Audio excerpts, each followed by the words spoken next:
Alléluia, bonjour à tous. Nous commençons à nouveau la dévotion matinale de cette semaine. Aujourd'hui, nous allons lire le livre de Nombre, chapitre 33.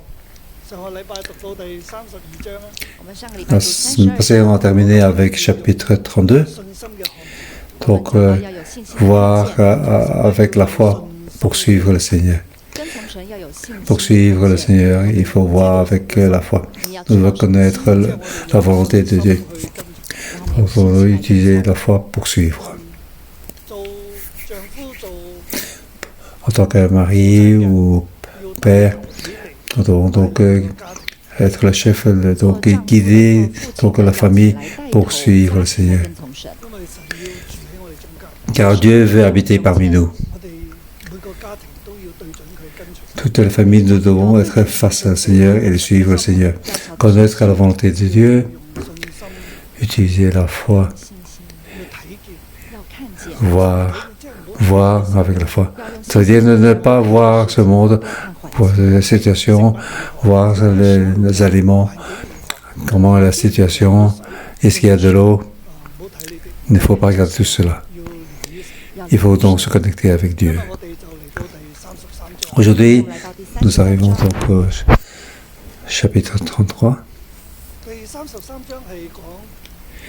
Au chapitre 33, c'est donc la sortie de l'Égypte et le chemin pendant la sortie de l'Égypte. Et puis, pour entrer dans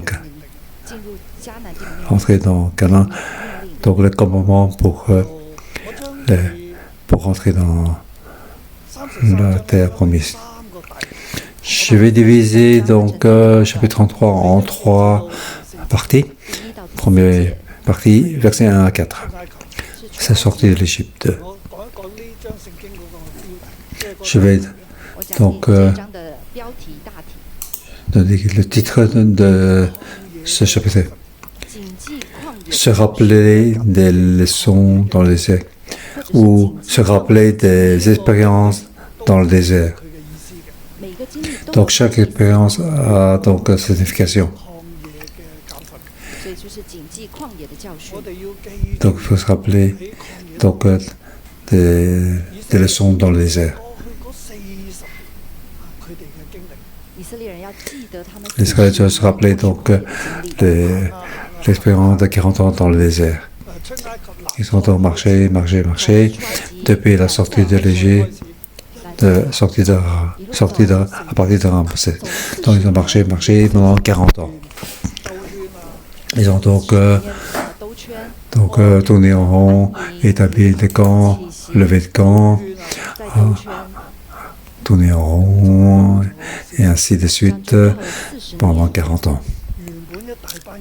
Normalement, ils ont un grand peuple qui sont donc sur le levé de camp, établi le camp, tourné en rond.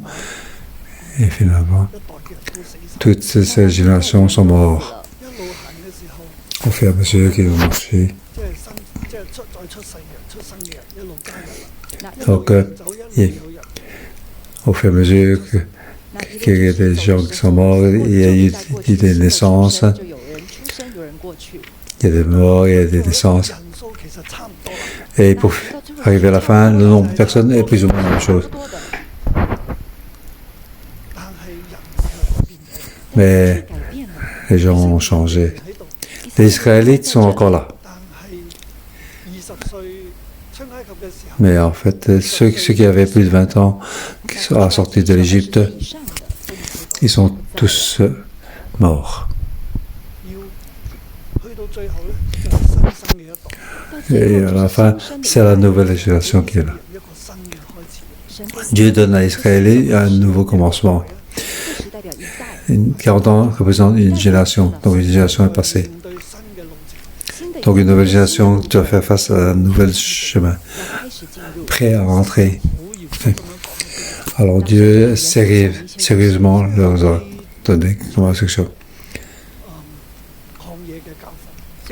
Il faut donc se rappeler des leçons dans le désert.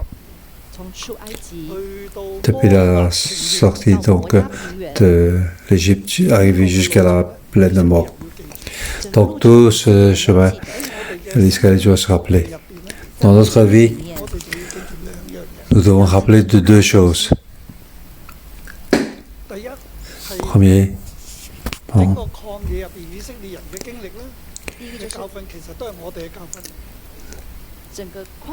donc dans tout le désert, les leçons dans le désert pour l'Israël, c'est aussi des leçons pour nous.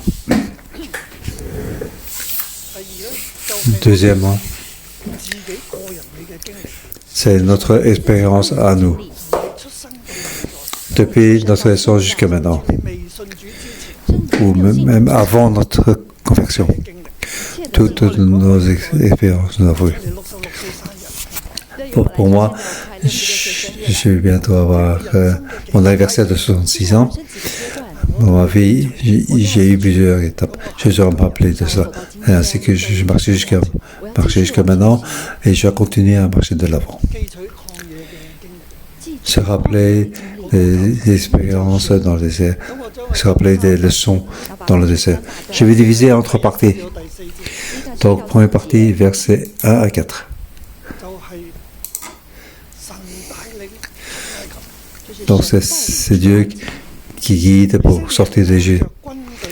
Voici les étapes que parcourent les Israélites lorsqu'ils sortirent d'Égypte par corps d'armée, sous la conduite de Moïse et d'Aaron. Moïse mit par écrit leur parcours étape par étape, d'après l'ordre de l'Éternel. Voici les étapes de leur parcours. Verset 3. Il partit de Ramsès le premier mois, le 5e jour du premier mois, le lendemain de la Pâque.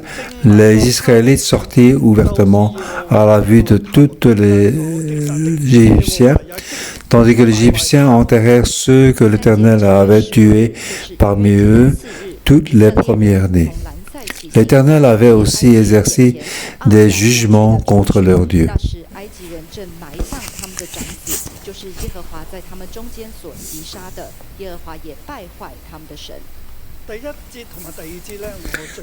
Donc le verset 1 et 2, je vais parler par la suite. Je vais d'abord commencer par le verset 3 et 4. Donc c'est le lendemain de la Pâque. Et donc les Israélites partirent de Ramsès. Ramsès est une ville de l'Égypte. Ramsès, donc, c'est une ville en Égypte. Donc ils partirent de là. Donc ils partirent à la vue de tous les Égyptiens. Donc à ce moment-là, les Égyptiens enterrèrent donc ceux que l'Éternel avait tués. Donc tous les premiers-nés. Tandis que les premiers-nés des Israéliens ont été protégés. Donc toutes les premiers-nés des Égyptiens ainsi que le bétail ont tous été tués.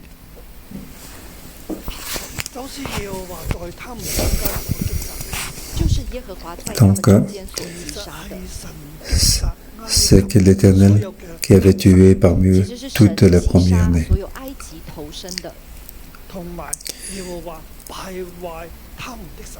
Et l'Éternel avait donc aussi exercé des jugements contre leur Dieu.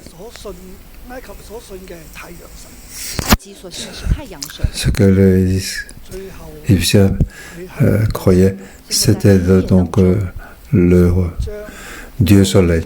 Et après, ils étaient dans l'obscurité. Donc, tout leur Dieu a reçu des jugements. Y compris le premier-né de Pharaon. Ils croient que Pharaon est donc le représentant de Dieu soleil, y compris leur fils. Donc, le premier fils de ce Pharaon a même été tué. Donc, c'est l'Éternel qui et a tué donc toutes les premiers-nés dans l'Égypte des Égyptiens. Alors, donc les Israéliens sortirent ouvertement à la vue de tous les Égyptiens. Donc Dieu a protégé donc Israël.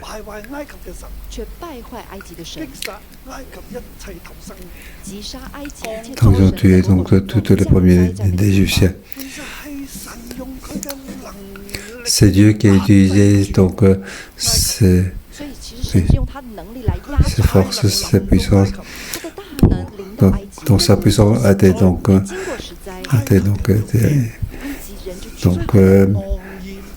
infligée en Égypte. Et donc les Égyptiens ont pris peur. Et donc les Israéliens sont partis, sont allés librement sur l'Égypte. Ils ont pris donc tous leurs bijoux. Ils ont pris donc avec beaucoup de biens en quittant l'Égypte. Dieu veut qu'ils se rappellent de ceci. Donc c'est la volonté de Dieu qui doit rappeler de ça. Donc c'est la promesse de Dieu. C'est Dieu qui les guide.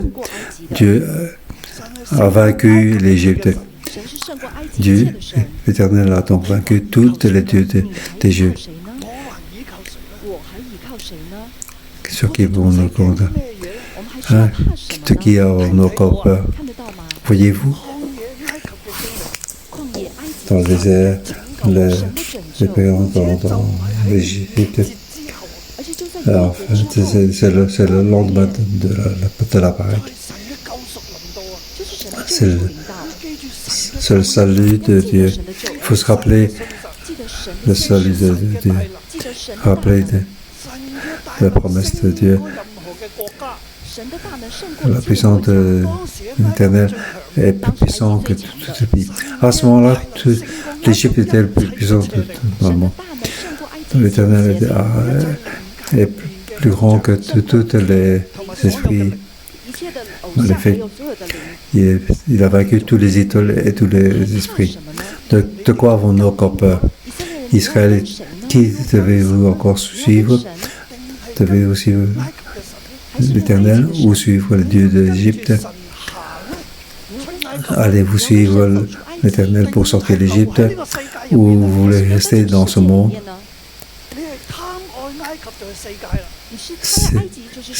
Si donc restez dans l'Égypte, vous restez dans ce monde, vous serez donc des esclaves. Ou voulez-vous suivre Dieu, suivre l'Éternel pour entrer dans la promesse de Dieu? Donc, ce verset nous fait beaucoup de pensées.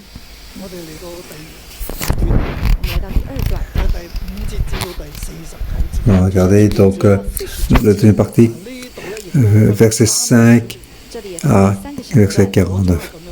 Je vais dire ici de nouveau encore trois parties.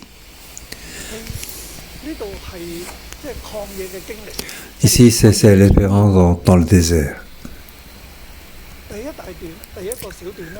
Donc, premier sous-partie.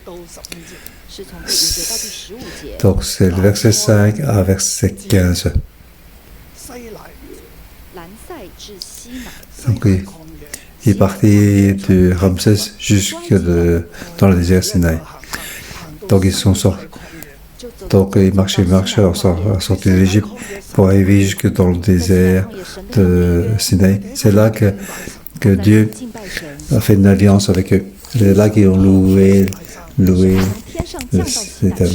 C'est là qu'il a donc descendu dans le mont Sinaï avec les 10 commandements. Et là, ils ont donc pu manger. Ils ont donc expérimenté la présence de Dieu dans le désert.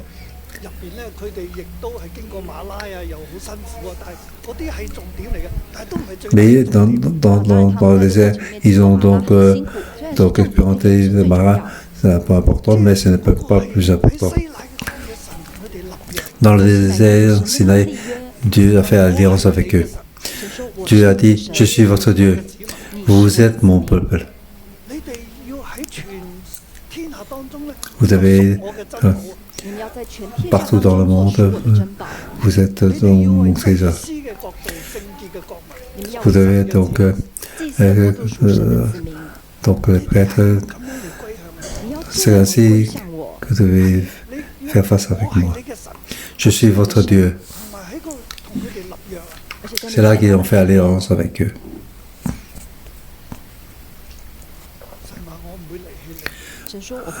Satan dit, je ne vous laisserai pas tomber, mais vous devez respecter mes commandements. Ma parole est importante. C'est là, c'est donc faire l'alliance de Sinaï, ou aussi l'alliance de Moïse. Dieu a donc écrit sur les tables de pierre ces commandements.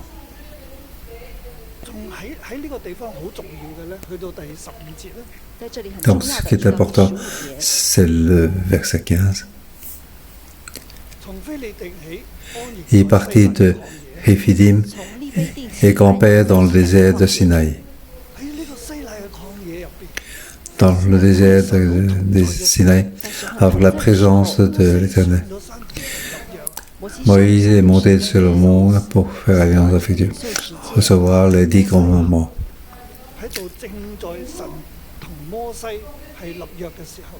Pendant que l'Éternel fait alliance avec Moïse,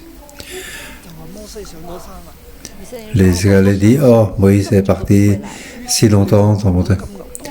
Et alors ils ont donc fabriqué un veau d'or.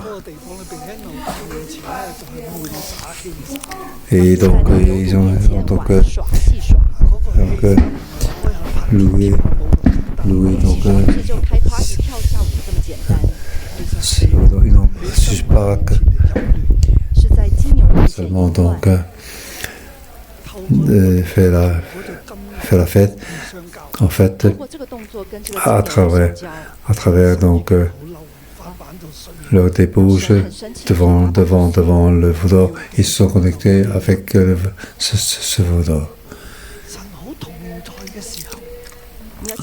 Il faut se rappeler, lorsque Dieu donc, est parmi nous, l'homme est encore très faible.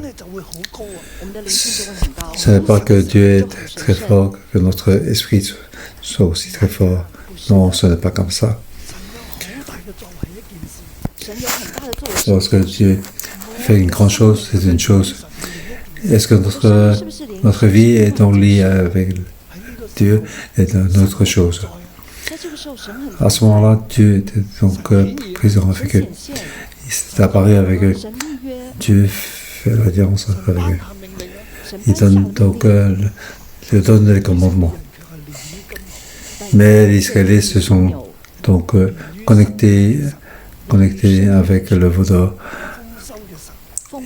donc liés avec Dieu de l'abondance. Ils regardent les valeurs de la terre, mais pas Dieu. Ils regardent, c'est l'économie, pas Dieu.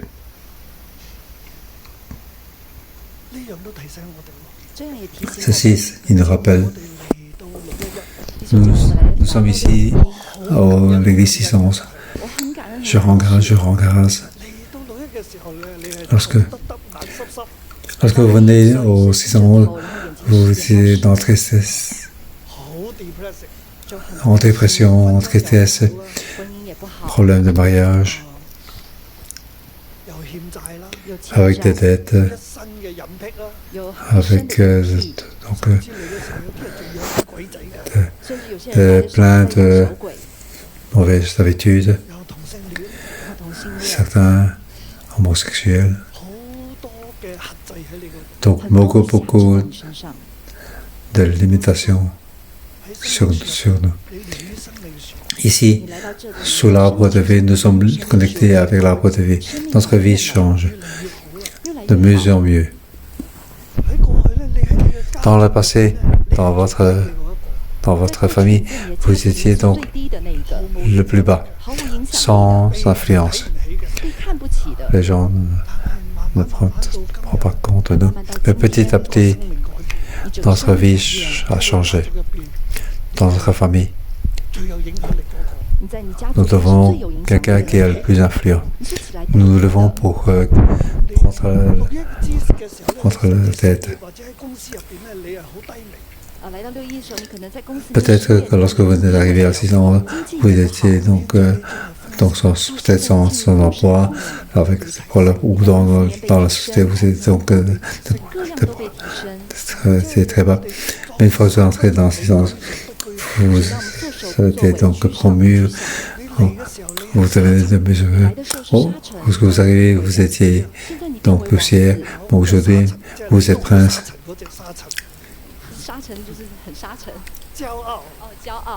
Ah, donc vous étiez donc très orgueilleux, vous étiez donc très bas. Ah, dépression cantonais.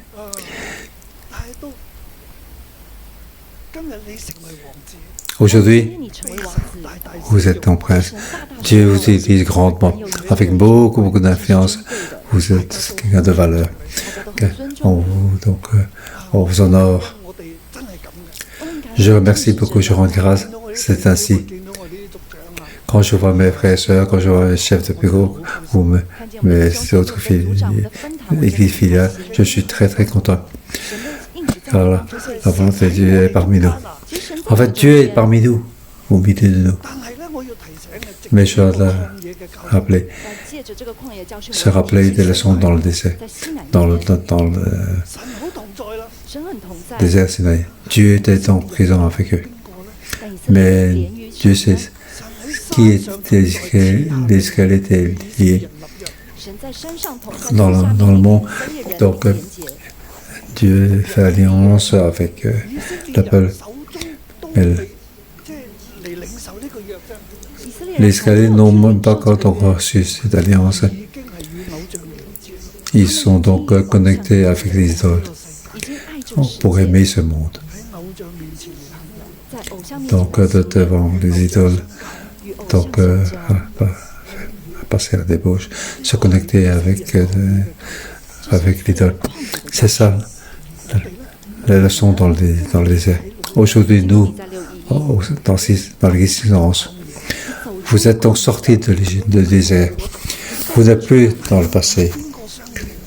Avec qui êtes-vous connecté? Êtes-vous encore connecté avec l'Égypte, avec les idoles, avec le monde, avec les valeurs de ce monde? Nous, les Hongkongais.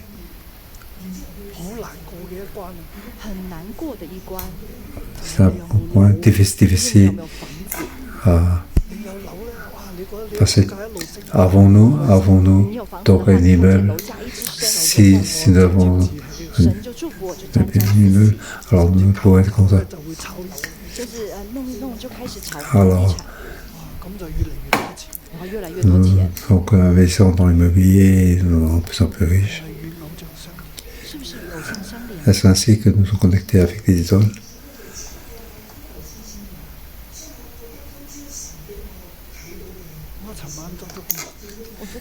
Hier soir, j'ai eu donc un rêve.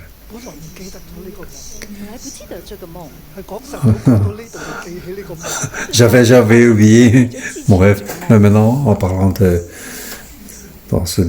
matin, je me rappelle de ce rêve. Donc, j'ai passé devant une maison. En fait, cette maison est un temple. Il y a un couple qui sont les frères et sœurs ici. Je ne vous dis pas qui.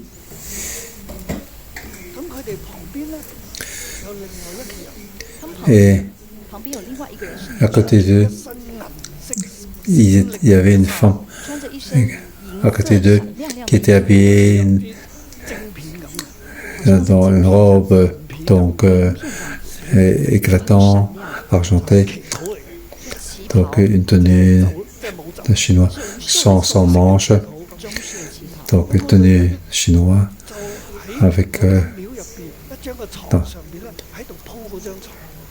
et cette femme dans le temple, elle est en train de faire un lit. Et place plein d'objets de valeur dans ce lit. Et ce couple suivait dans cette femme pour ranger tous ces objets.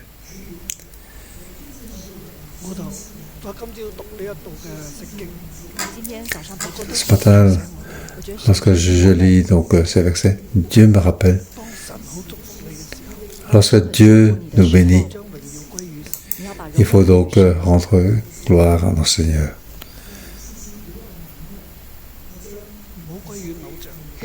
Ne pas rendre gloire aux idoles. Ne pas utiliser la manière des idoles, ne pas se connecter avec des idoles. C'est Dieu qui nous bénit, c'est pas les idoles qui nous bénissent. Il ne faut pas se tromper. Nous, en tant qu'hommes, personnes, nous sommes faibles. Nous aimons ce que nous pouvons voir. Pourquoi les Israélites, lorsqu'ils ne voient plus Moïse parti dans la montagne, il est peut-être, il s'est perdu ou il ne sait plus où il est. Nous avons besoin donc d'un Dieu pour nous guider. Donc ils ont donc fabriqué un Dieu. L'homme aime ce qu'il voit. Nous ne savons pas utiliser notre foi. Notre foi n'a pas vu. Alors, auparavant, nous avons dit, il faut voir avec la foi. Il faut voir avec la foi pour suivre le Seigneur. Pas utiliser donc les yeux de ce monde. Ne pas donc se faire donc attraper par les choses de ce monde. Deuxième petite partie, c'est versets 16 à 39.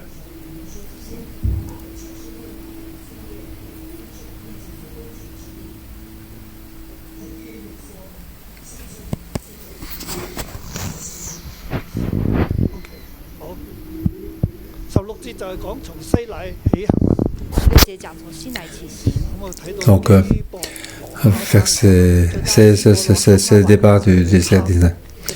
Et ce compère à Kipro, à Tava. Donc là, donc, il voulait manger, il était rempli de... Il doit se rappeler de tout ceci. Et puis, ils sont arrivés à Séroth.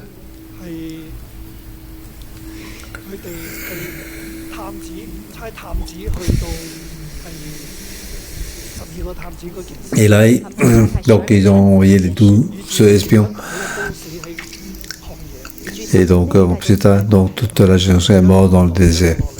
Et ainsi de suite, ainsi de suite.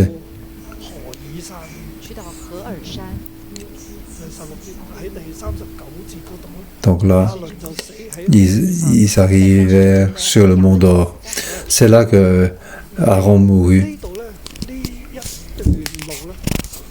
Donc, tout ce chemin. Donc, en fait, ce n'est pas facile. Ce n'est pas facile de marcher. Au final, c'est là que Aaron est mort. Là. La mort d'Aaron, c'est donc une chose importante pour eux. C'est un grand prêtre, c'est un leader. Pourquoi ne peut-il pas rentrer dans le pays de Canaan? Lorsqu'on parle de ce pays, il ne restait plus que de Moïse. Donc dans la plaine de Moab. Et Aaron est mort sur le mont d'Or. Pourquoi? En fait, Aaron et Moïse donc, a frappé le rocher sans suivre l'ordre de Dieu. Ils n'ont donc pas respecté l'Éternel dans les peuples Israël. Dieu donc a donné la commission d'ordonner le rocher de sortir de l'eau. En fait, il était donc dans la colère. Ils ont donc frappé le rocher 2 fois. L'eau est quand même sortie du rocher. Mais Dieu leur dit, vous n'avez pas respecté, vous ne pouvez pas entrer dans la terre, dans Canaan. Ici, donc, la leçon, c'est pour nous rappeler, en tant qu'autorité, nous ne devons pas donc nous mettre en colère n'importe comment. Devant donc les frères et sœurs, lorsque nous guidons donc, nous représentons que Dieu. Nous devons respecter Dieu. Nous ne devons pas mettre en colère n'importe comment. Nous devons suivre la parole de Dieu pour comment marcher. Dieu leur dit, ordonne le rocher de l'eau avec le bâton. Mais Moïse a pris le bâton, il a frappé le rocher. Il était donc en colère. Il ne peut plus supporter ce peuple.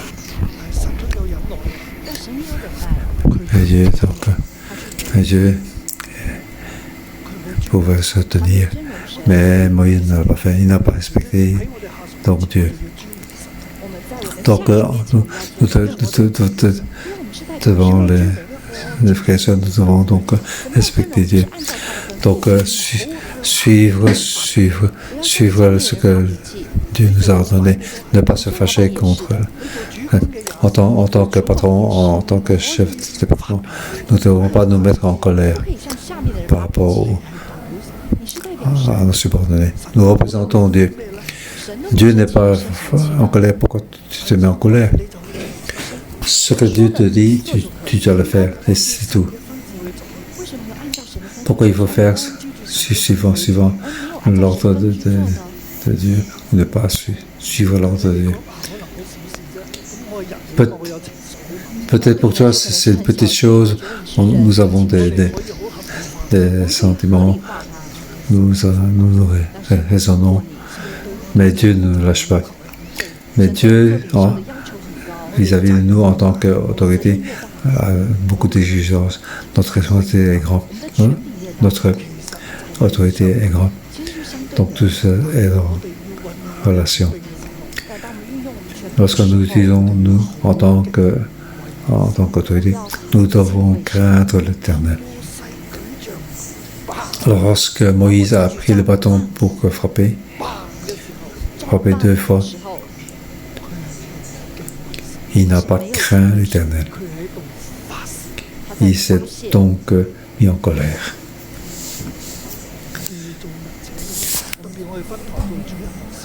En tant que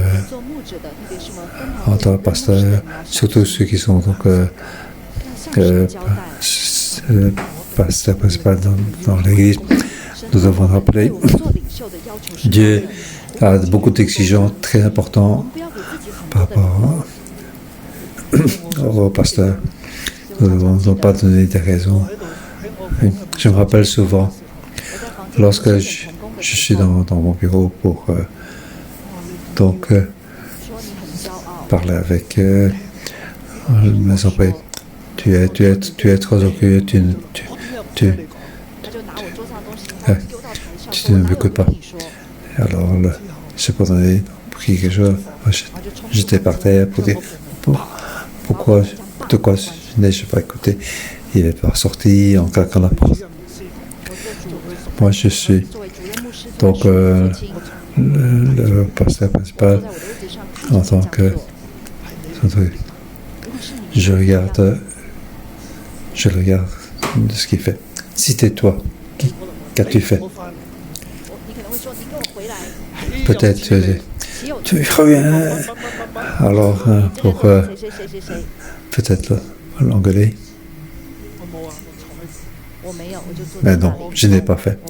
Je suis resté assis. Je ne me suis pas mis en colère. J'ai regardé. J'attends que tu reviens toi-même.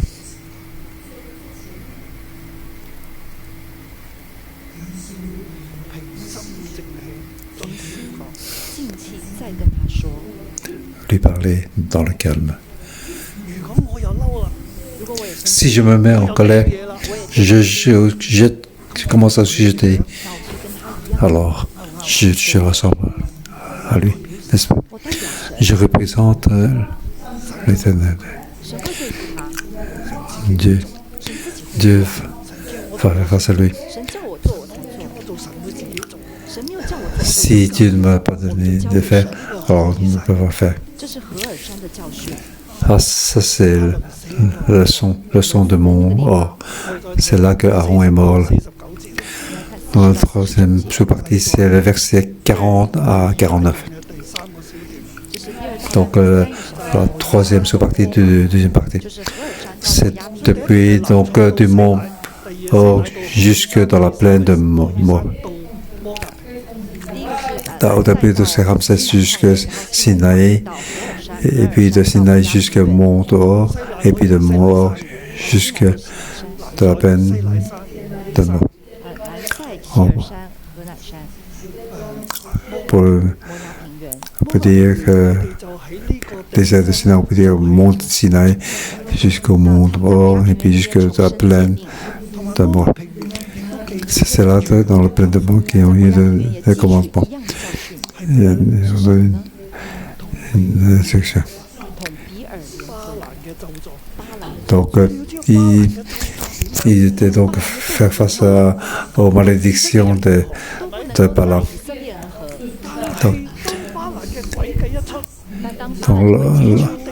Lorsque la ruse de Balaam par rapport aux aides, ils sont donc éloignés de l'Éternel. Ils sont donc connectés à la débauche avec les femmes Moab. Ils sont donc éloignés de Dieu. Ils sont donc passés à la débauche devant les idoles. Ils sont donc fait cette terreur. Donc ils ont là dépassé les limites de Dieu. Et le fléau est arrivé jusqu'à ce que Fini est arrivé pour tuer Kosi. C'est à ce moment-là que le fléau s'est arrêté. Ici,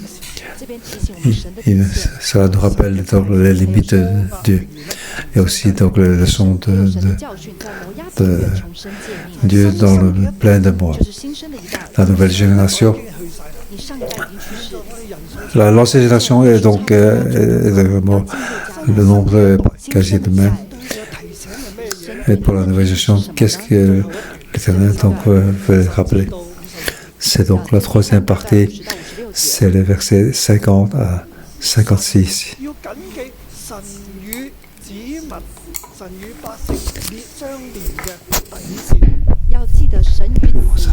Donc, les limites que l'Éternel donne au peuple israélite.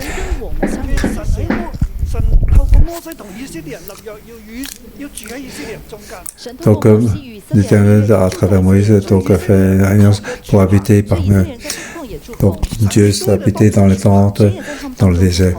Dieu a habité dans les tentes, dans le camp, avec dans le désert, pour les guider pendant ces 40 ans. Dieu a habité parmi eux. Dieu veut donc se lier avec eux et habiter éternellement avec eux. Les différents chapitres nous j'ai donc rappelé. Donc chaque famille nous se lier avec l'Éternel, se connecter avec Dieu. Avec la foi, nous devons voir avec la foi. Pas regarder ce monde, juste regarder l'Éternel, jusque les nuées, jusque la gloire de Dieu et marcher de l'avant. Donc à cette nouvelle gestion, avant d'entrer dans le canon, Dieu leur dit quelle est la limite. Au verset 52, vous chasserez devant vous tous les habitants du pays, vous détruirez toutes leurs idoles en pierre et en métal fondu, et vous éliminerez tous les hauts lieux.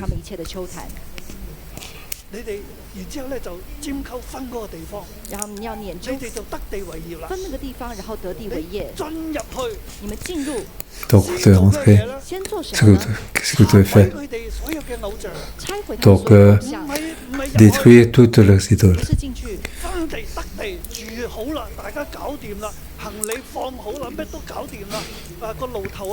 Ce n'est pas enfin, lorsque vous êtes installé, vous allez donc construire les arbres, tout est donc les maisons sont donc établies.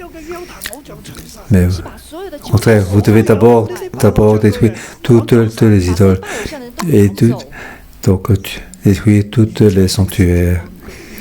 Ce n'est qu'à ce moment-là que vous pouvez donc établir. Ce n'est pas en étant bien établi que de faire ceci. Donc il répète.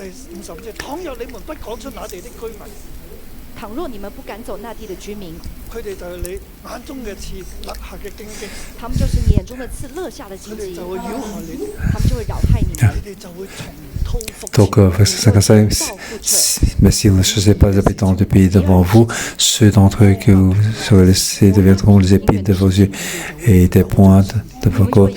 Et ils seront vos ennemis dans le pays où vous allez vous habiller. Alors je vous traiterai comme j'avais décidé de traiter avec eux.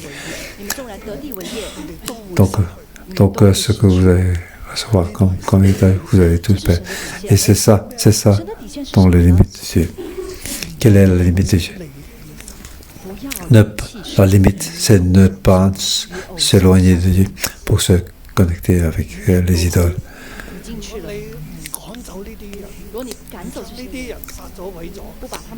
Donc, si vous rentrez et vous ne tuez pas, et vous donc lié avec eux, ils vont donc vous faire éloigner de Dieu. La nouvelle génération, vous devez vous rappeler. Donc maintenant, je vais revenir au verset 1 et 2. Ici, on parle de toutes les étapes.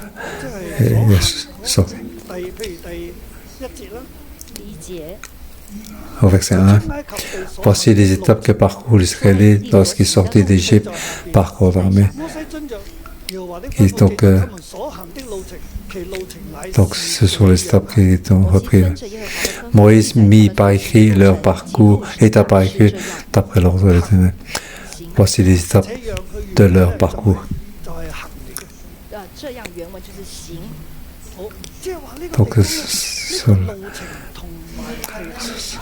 Donc, c'est le parcours. Donc, il y a c'est marcher de l'avant.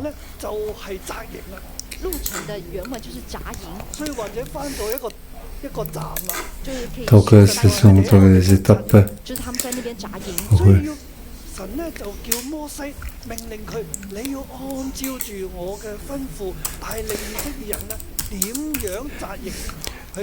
Donc, Dieu dit à Moïse comment il doit donc faire des camps, comment faire, comment marcher de l'avant. Il doit écrire tout ça. Quel est le but de ça? C'est que toutes les étapes, il doit passer. Donc, toutes les leçons de chaque étape, il doit se rappeler. S'il passe par une étape, alors ils restent définitivement dans le désert.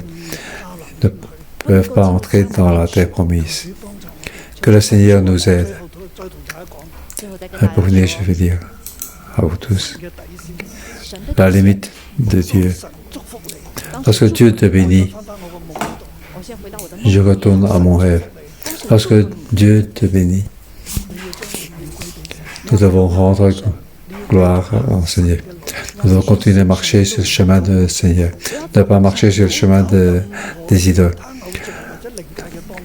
Ne pas donc le chemin de toutes les idoles où l'Éternel est notre Dieu. Que le Seigneur vous bénisse. 咧緊緊嘅跟隨佢，無論咧喺任何嘅環境裏邊，主我哋話我哋都願意緊緊嘅咁樣跟隨你，一路向前行，一路向前行。耶穌咧，我哋多謝讚美你，哈利路亞，哈利路亞。主我跟你走，往普天下走，天涯海角紧紧抓住我。主我跟你走，往普天下走，此地有路紧紧跟你走。主我跟你走，主我跟你走，往普天下走，天涯海角紧紧抓住我。主我跟你走，往普天下走，此地有路紧紧跟你走。一定是万王之王，万主之主，有你跟着我，我害怕什么？因你心战胜死亡，得胜君王，是信心的路，我永不回头。主我跟你走，往普天下走，天涯海角紧紧抓住我。主我跟你走，往普天下走，此地有路紧紧跟你走。哈利路亞，因你是萬王之王，萬主之主，有你跟着我，我害怕什麼？因你戰勝死亡，得勝君王，這信心的路，我永不回頭。主離開喺我哋信心嘅雙眼，看見我的眼，信心的雙眼，看了天使天軍在身邊，塑造我的心，謙卑地聆聽，你的話語深植在我心。因你是萬王之王，萬主之主，有你跟着我，我害怕什麼？因你戰勝死亡，得勝君王，這信心的路，我永不回頭。在你心有亮的你還怕什麼？萬王之王，萬主之主，有你跟着我，我害怕什麼？因你戰勝死亡，得勝君王，這信心的路，我永不回頭。因你是萬王之王，萬主之主，有你跟着我，我害怕什麼？因你戰勝死亡，得勝君王，這信心的路，我永不回頭。這信心的路，我永不回頭。這信心的路，我永不回頭。哈利路亞，哈利路亞，哈利路亞，哈利路亞。神你係得勝嘅君王，你係大有能力。主我哋去讚美你，我哋去感謝你。弟兄姊妹咧，我哋一齊咧嚟頌揚我哋嘅神。我哋嘅神係大有能力嘅，係帶我哋出埃及嘅神，佢係信實嘅神。我哋一齊同聲嘅開口，你用大聲嘅聲音，你用大聲嘅聲音嚟讚美我哋嘅神，因為我哋配得我哋嘅神。哈利路亞。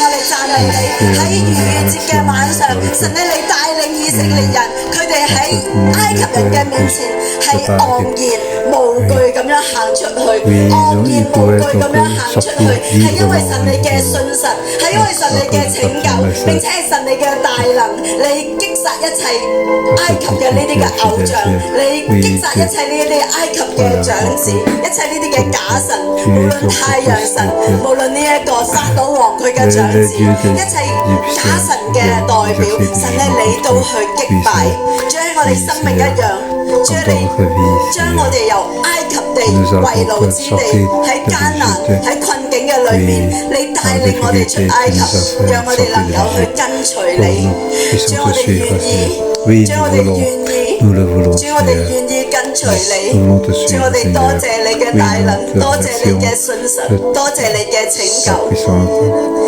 大神，我哋見到以色列人，佢哋喺一站一站嘅裏面，神今天你讓我哋去記取以色列人行過一站一站，好多嘅唔容易，好多嘅軟弱，好多嘅敗壞，大神冇放棄佢哋，神拯救佢哋，神帶領佢哋。今天神要以色列人喺進入迦南地之前，再一次去記取每一站嘅教訓。弟兄姊妹，我哋都去記取。以色列人好軟弱，佢哋好容易就連咗喺偶像嘅裏面，佢哋忘記咗帶領佢哋出埃及嘅係何等大能嘅神。佢哋好多時候都忘記神係幾咁有恩慈，神係幾咁信實。佢哋喺曠野嘅裏面兜轉咗40年。弟兄姊妹，今天我哋再去思想，我哋再去記取神喺我哋生命裏面每一個嘅教訓。你安靜去思想，我哋係連喺邊度？我哋係咪連喺世界？我哋係咪連於偶像？定係我哋真係連喺神嘅裏面？我哋要安靜一陣，我哋思想神喺我哋生命裏面嘅作為，喺我哋生命裏面每一站，我哋係咪真係跟住神？定係我哋仍然跟住世界？我哋仍然連喺世界嘅裏面？可能喺當中，我哋有啲係冇樓嘅，我哋冇房子，我哋就會覺得好冇安全感。我喺禱告嘅裏面，我見到有一個人佢孭住另外一個人，佢唔放，佢好重咁背住。原來有時我哋嘅配偶都成為我哋嘅偶像。當我哋嘅婚姻好艱難嘅時候，我哋甚至乎連神都唔要，我哋覺得神唔愛我哋，不知不覺我哋就將我哋嘅艱難成為我哋嘅偶像，不知不覺我哋嘅眼目就係定睛喺呢一啲困難，喺我哋嘅配偶，喺我哋嘅孩子，喺我哋嘅財寶，喺我哋喺社會嘅地位，我哋嘅面子。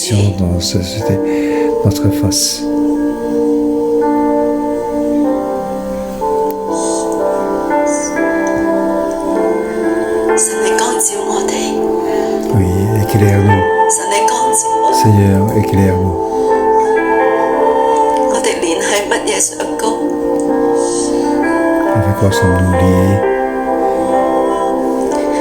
神你要我哋記取乜嘢嘅教訓？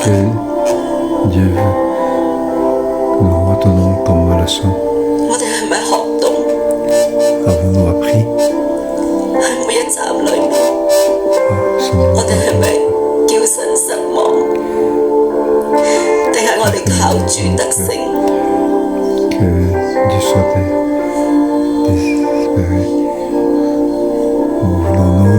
你開聲去同神講。無論你要去感謝神喺你生命裏面嘅作為，或者你向神去認罪，你冇連喺神嘅裏面，你仲係追逐世界。avec le Seigneur et lié avec suivre les idoles. Nous n'avons pas utilisé nos yeux de la foi pour regarder Dieu. Nous ne regardons que ce monde, ce que nous avons, ce que nous avons. Mais nous n'avons pas rendu grâce à notre Seigneur. Oui, ouvrons la bouche pour confesser. Ouvrons la bouche pour remercier notre Seigneur. Oui, nous devons rappeler chaque étape des leçons que Dieu nous a données, comment il nous a guidés. 主，我们来到你的面前，解开我们每一个错谬的连接，所有错谬的连接，我们都在你的里面松开，松开，因为我们渴望跟你更深的连接。主啊，今天我们来到你面前，松开我们跟成就感的连接。很多时候我们有成就感，我们就舍不得放。今天我们说松开，我们单单与你连接。 主，我也看到许多的弟兄姊妹，主在自己的痛苦、羞愧当中兜转。主，松开这个连接，松开这个连接。我奉耶稣之名对弟兄姊妹的灵来说话，过去了，都过去了。耶稣基督使你成为新造的人，一切的羞愧、过错全部都过去了。松开这个连接。 松开跟懊悔的连接，松开跟不饶恕的连接，全部都松开。主耶稣赐给你前面有时间，美好的光阴，与神连接，与神连接，跟过去所有的懊悔都说再见，全然的松开，全然的松开。主啊，你也为我弟兄姊妹松开所有世界的连接。 觉得自己不够好，特别跟过去的同学相比，过去的同学现在已经是某某经理、某某主任、某某董事长、某某校长，但是我好像什么都不是，松开。 定睛在神，定睛在救我们的主，定睛在神，定睛在永生。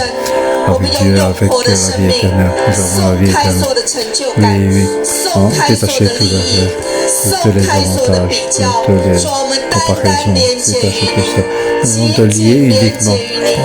耶稣甚至在我们的灵里面，我们追从某一个人，甚至这个人是我们的权柄。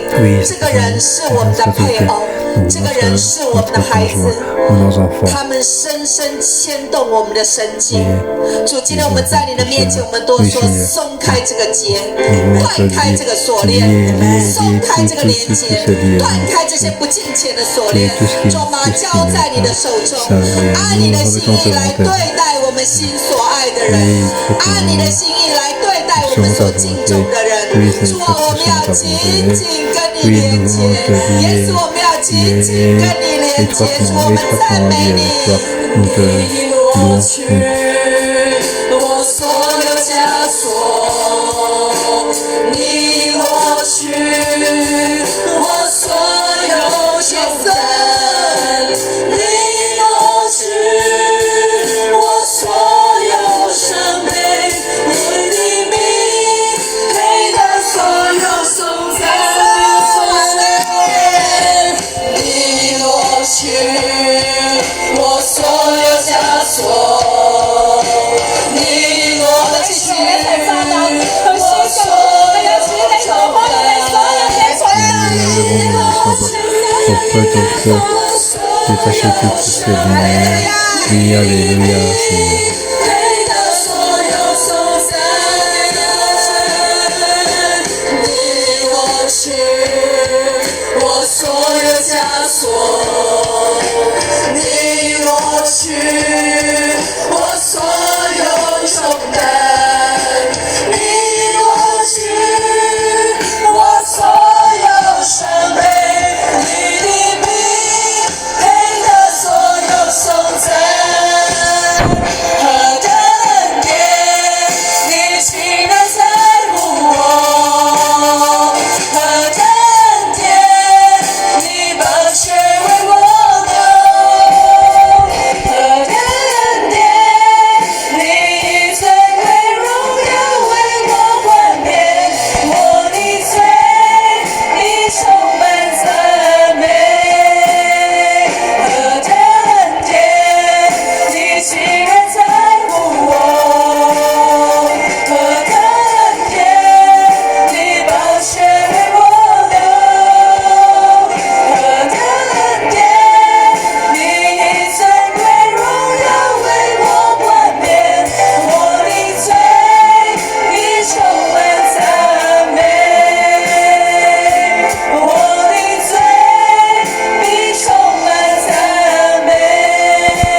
et Marie, Seigneur, nous dit à tous les frères et sœurs sur place et en ligne, les frères et sœurs, et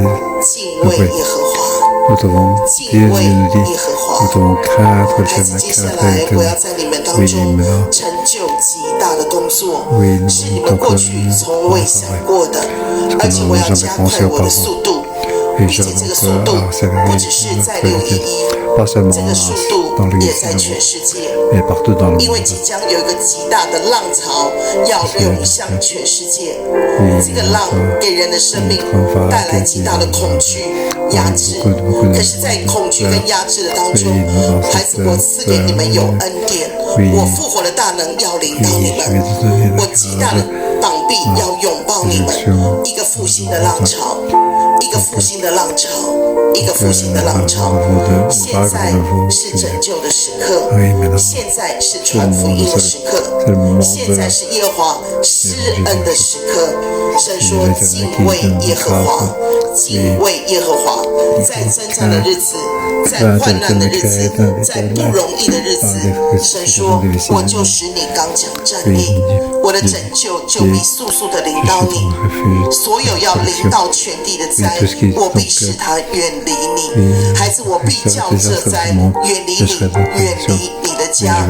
接下来我听到神说，一个极其大的作为，神要让他临到611，神要在611做大事，神要在611做大功，有一个敞开的门要为611而打开，这扇的门是我们过去从未想过，但是我听到神说，开门，开门，开门。因为你们有敬畏我的心，我就要速速的、大大的为你们开这扇门。然后神再说一次，是你们从未想过的，是你们从未想过的。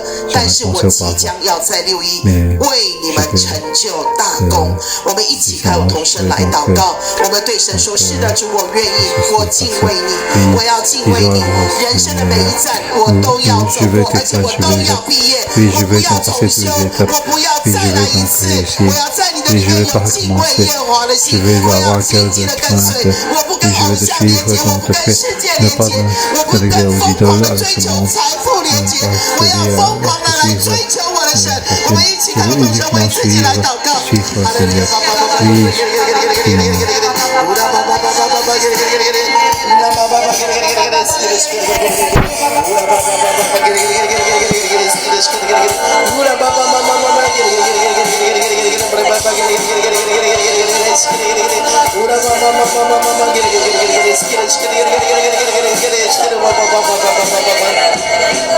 接受孩子来到你面前，主要对你说领受，领受，领受，领受给我们的预言。主要在611成就大功，主要要给我们敞开的门，奉耶稣的宣告，要速速的成就在我们的当中。我也奉耶稣救你，祝福在现场所有的弟兄姐妹，还有在线上的，我奉耶稣救你来祝福你。包括我自己，敬畏神，紧紧的跟随神，从今天开始，直到耶稣基督再回来的那一天，你跟我的生命不与世界连结，不与疯狂的追求财富连结，名利地位连结，不与各式各样的偶像连结。